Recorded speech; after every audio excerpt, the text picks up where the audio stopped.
Hey y'all, how's everybody doing? Y'all, when I tell you I had a rough day today, I had a rough day today. This lets you know that life is filled with swift transitions. Things can happen in a blink of an eye, y'all. I got up this morning, got myself dressed for work, and I was cute today. I was cute today, honey. And I got up and got myself dressed for work. I went to work this morning. And y'all, when I tell y'all about an hour and a half when I was at work, I was attacked by this thing called vertigo. Have any of y'all ever had vertigo?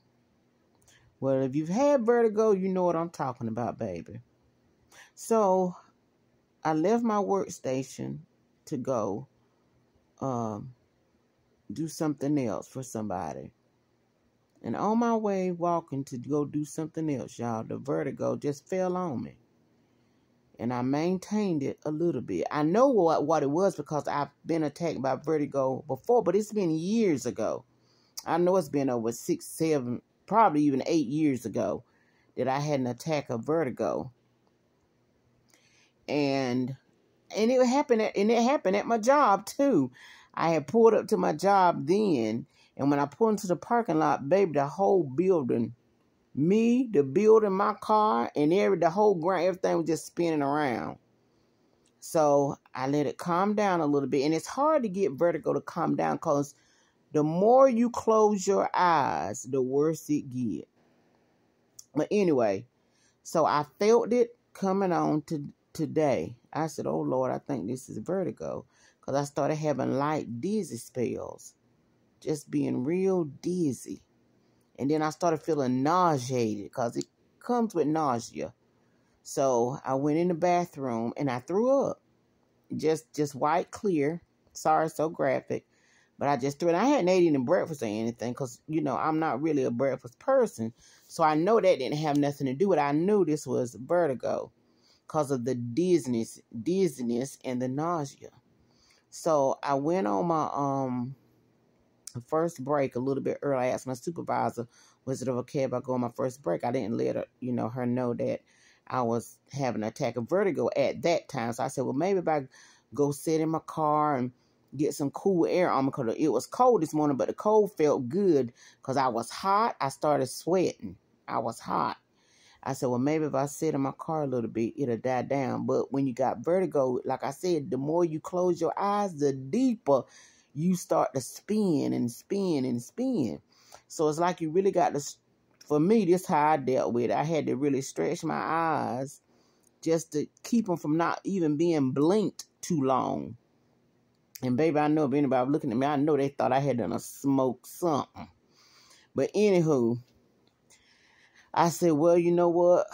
I got some, what you call that medicine that helps with dizziness and nausea.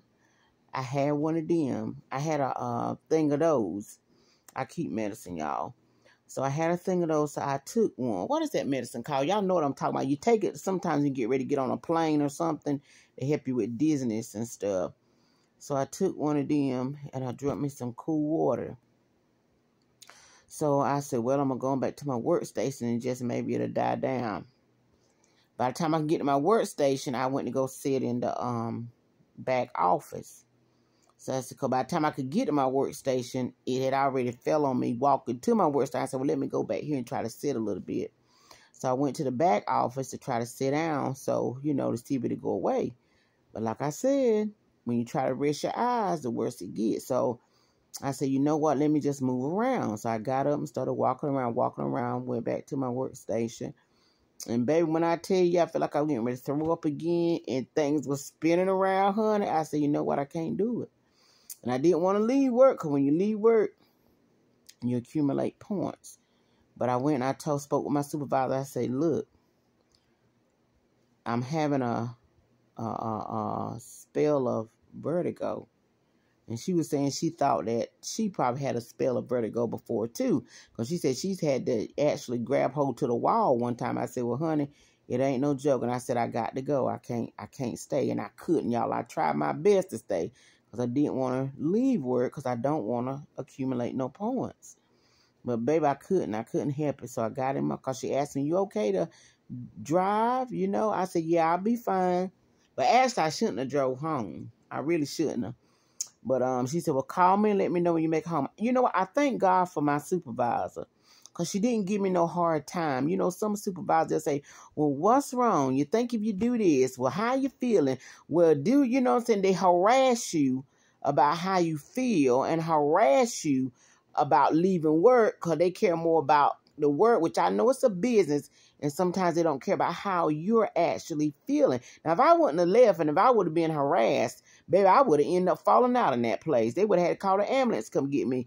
But I know me, and one thing, ain't nobody gonna scare me into staying at no job, and I know I don't feel well. Can't nobody do that. I wouldn't have stood there and answered no questions anyway. Because when I said I'm getting ready to go, that just settles it, hun. I'm not getting ready to stand up here and ask you no 7,000 questions, and I'm looking at you and you spinning around. I'm spinning around, the flow spinning around. I'm not getting ready to tell you and give you no diagnosis. I'm leaving, and that's on that. All right, so anyway, I thank God for my supervisor because she's really an understanding person. You know what I'm saying? And she didn't, you know, go through a bunch of controlling because she the boss. Nothing. She said, go ahead. She said, when you get home, call me and let me know you made it home now. You know, I said, okay, so that's exactly what I did. I came home. I started to go to the emergency room, but I said, no, I ain't going to that emergency room, honey, because I know it's about, 8:30 in the morning. I won't leave there to midnight tonight because I know what's happening. This is vertigo. So I said, I need to let that pill probably work in my system, but I need to go home. And I was cold and sweating. I said, so I'm nauseated. So on my way driving home, y'all, I was throwing up in a bag, driving and throwing up and trying to keep my eyes focused so I don't, you know, continue to see this spinning and stuff. I'm telling you, every time I blinked, it was like everything was spinning. Yes, I was in a dangerous situation, but the Lord kept me. Praise God. I don't advise nobody to do it, though.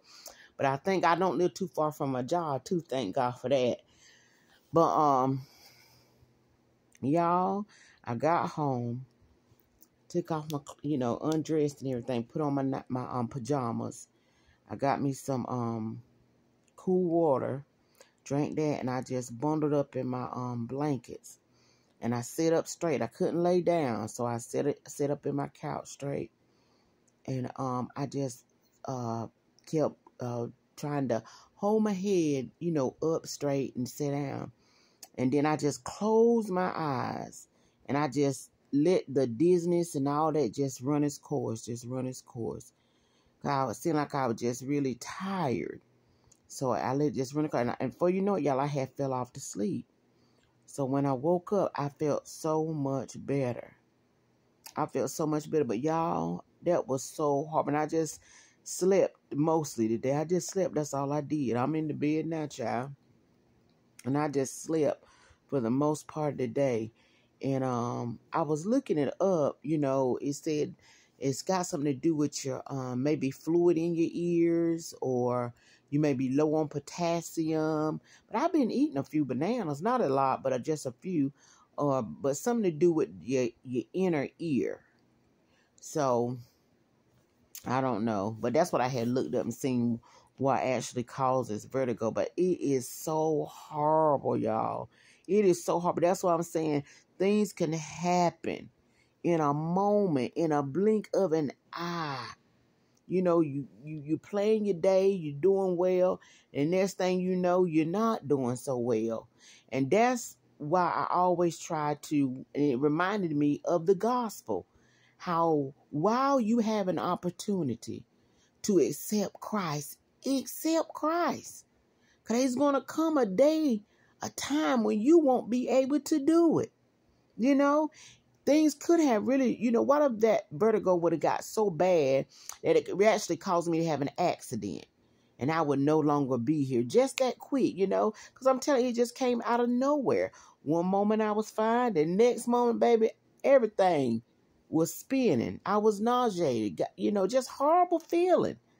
I can't even hardly describe it. If you never had vertigo, it's horrible. But that's why it just reminded me of how quick things can happen. And we play with our soul. We think we got time, you know, and we really don't. We really don't. I could have not made it back home today, you know, and some people say, well, don't take it to the extreme, but your soul, the condition of your soul, where you're going to be spend eternity is extreme. It is extreme. It is important. It is serious. But we don't see it that way because we think we got time. Things happen in a moment. Things happen in the blink of an eye. We don't know how we're going to leave here. So that's why I stress to those of you that are not saved.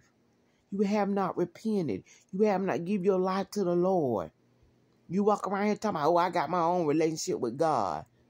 But you still got, you know, you're not born again. You know you're not saved. You just saying, you know, I got my own relationship with the Lord. Can't nobody judge me when I do this and I do that. But I'm telling you, in a moment, in the blink of an eye, things can happen. Your life can transition. Things can come upon you that you have no control of. That's why it's important. The Bible said the day that you hear the Lord knocking on your heart, answer. Let Christ come in. Receive him. Receive him. So I just wanted to share that with you all. And y'all continue to pray for me. Like I said, I'm doing so much better now. That medicine, it really did help me. And I'm just doing so much better now, y'all. I thank God. So in the morning, I'm going to get up and try it again. But I'm telling y'all, today has really been a day. But I just wanted to share that with you all. And y'all have a good night. Be blessed. And those of you that's not saved and you listen to this, receive the Lord today. Receive the Lord right now. While you have the mind to make the decision for Christ. There may come a time, baby, you so sick you can't make a decision. When you so out of it, you can't distinguish between what's what. You never know. Things come upon us suddenly. Suddenly. All right? I love y'all, and good night.